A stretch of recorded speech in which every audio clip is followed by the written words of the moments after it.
Il-funeral ta' Fader René Cilja l-qassiż żagħżugħ ta' 27 sena mill-ħal Ormi li tilef ħajtu traġikament nhar il-ħadd filgħodu f'inċident ta' traffiku fit-triq tal-Barrani se jsir it-tlieta wara nofsinhar fil-Knisja Parrokjali ta' San George f'ħal Ormi.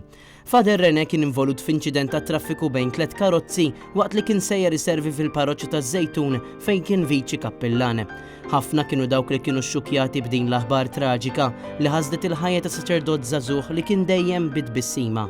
Ħadna l-kummenti ta' xi ħbieb u ta' nies li kienu jafu mill-qrib lil Fader René Cilja.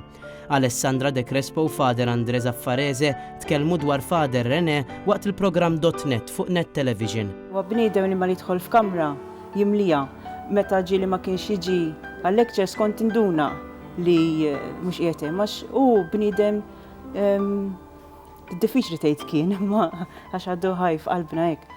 Bniedem li jġalek tħossok importanti meta tkellmu jinsa dak kollu li forsi għandu fuq moħħu u b'kelma waħda u b'simma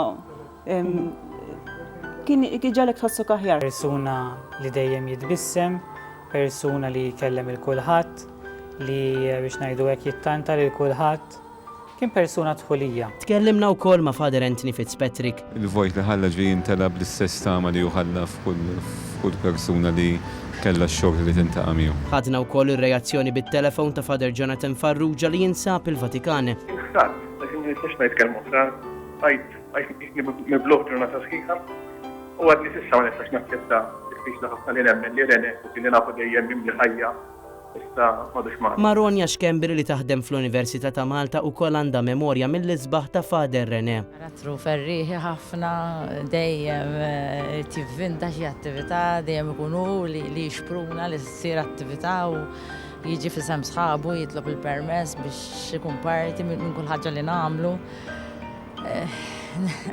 Huwa memorja qawwija lina hawnhekk fl-Università żgur. Vince Fabri li hu magħruf fil-qasam tal-mużika wkoll kien jaf tajjeb lil Fader René.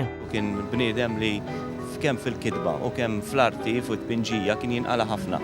U kien bniedem attiv u kien joffri lilu nnifsu għal dawn l-attivitajiet. Il-ġurnalista Media Link Communications Jerome Caruana Cilja li hu l-kuġin ta' Fader René jispjega kif kuġinuh kien juża l-mezzi moderni ta' komunikazzjoni biex iwassal il-kelma tal-Knisja. Innexxu li jiġbed ħafna żgħażagħ, kien juża wkoll kull mezz biex iwassal il-messaġġ ta' Ġesu tal-Knisja, b'mod partikolari il-Facebook u anke ħafna social networks. Dawn il-kummenti jiġdu kemm Fader René Cilja kien saċerdot maħbub li jaraf juża l-enerġija kollha tiegħu biex iwassal messaġġ ta' tama u ta' ferħ.